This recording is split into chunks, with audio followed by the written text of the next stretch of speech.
Believe it or not, but daylight saving time is just around the corner, and I got to experience areas that didn't have to comply with the tyranny of the time change.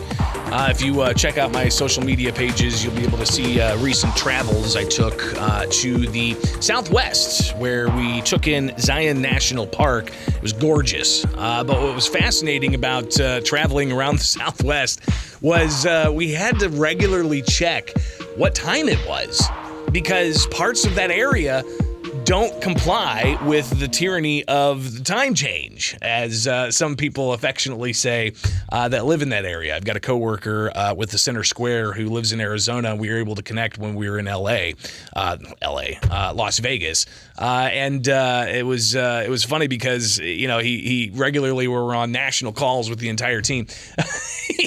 He has to point out that he does not comply. His state, Arizona, does not comply with the tyranny of the time change. So I want to ask you out there, 217-629-7970. That's the phone number here with Springfield's Morning News. Should we comply with the time change? We're starting to see the sun recede more and more day by day, and you out there who are listening right now, either you're just now getting off work from an overnight shift, or you're getting up and you're an early riser like me, and you have to be at work at a certain time early in the morning, before the rooster even crows. So I want to hear from you at 217-629-7970. Should we continue to adhere to the time change? A listener right now messaging on Facebook saying nope. So I want to hear from you at 217-629-7970. Should we continue to adhere to the time change? And this question is out for all of you out there who are up this morning, moving about, getting to work early, or getting off work from an overnight shift. What does the time change mean for you? Today, it's going to be a hot one, 94 degrees, but I think we're starting to see the preview of fall with temperatures down into the upper 60s by Thursday. And then Friday as well, 64 the high. So fall's coming. And with that, November 6th, we're going to have the time change. What is it? Spring forward, fall back. So we're going to fall back an hour. And does that mess with you in particular for the fall particular time change? And then when you get to spring, the time change there, does that mess with you as well? So I want to hear from you again, 217-629-7970. That's the phone number here with Springfield's Morning News.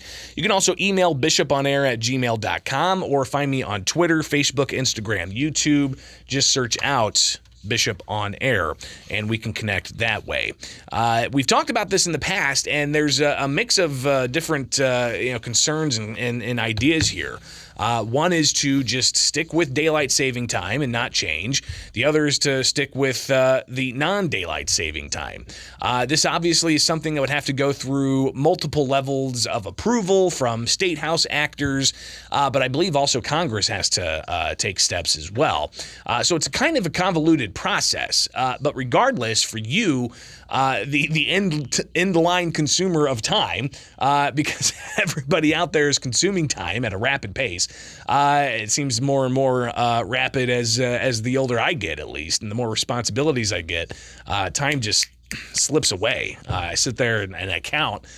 Sometimes when I can't sleep, I'll just start counting. Right, 1 Mississippi, 2 Mississippi, 3 Mississippi, and it's amazing how quick that can slip through your fingers. But when it comes to daylight and the ideas behind the time change every spring and every fall, is that something that messes with you? And should we continue to change time?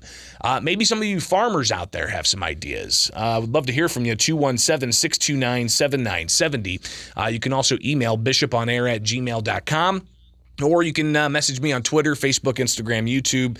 Just search out Bishop on Air and we can connect that way. But at least for me, I love it when we gain an hour, right? So if we fall back for fall in November, it's not going to be 6:46. It's going to be 5:46. But in the spring, it would be 7:46. So, this time change, it can mess with somebody who already doesn't get enough sleep, and that's me. I don't get near enough sleep. But the time change, it was thought to allow for more farming activities, to get more daylight, to be able to get more things done with daylight. But we've got combines that have stadium type of lighting. They have headlights on their machines, somebody else on Facebook just said. Yes, absolutely. So you've got these ongoing things where, is it archaic? Do we need to do it anymore? Especially when, like I said, I just got back from the Southwest where we were in one location and it was, the standard time or whatever. And then we moved just across the border and we had to call the hotel front desk and be like, all right, my phone says this, the car says this.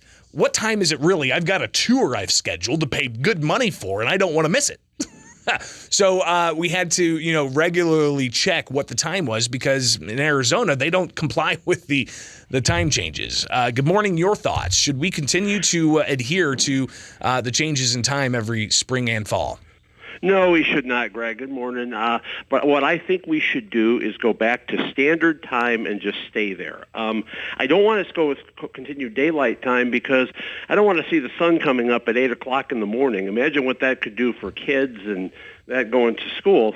But I think if we just went back to standard time and left it alone from there, I think that would be the best thing, and then the whole country be on the same time.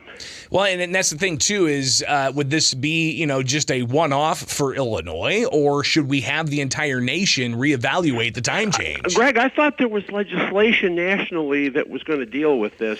There's legislation in the U.S. Congress to do all kinds of things that never really materializes. That's exactly right. But it can't get passed, yeah. Yeah, no, I appreciate the call and good insight there. And again, standard time or daylight saving time. Do we do the switcheroos or do we just continue to comply with this somewhat archaic thing of changing the time every 6 months or so?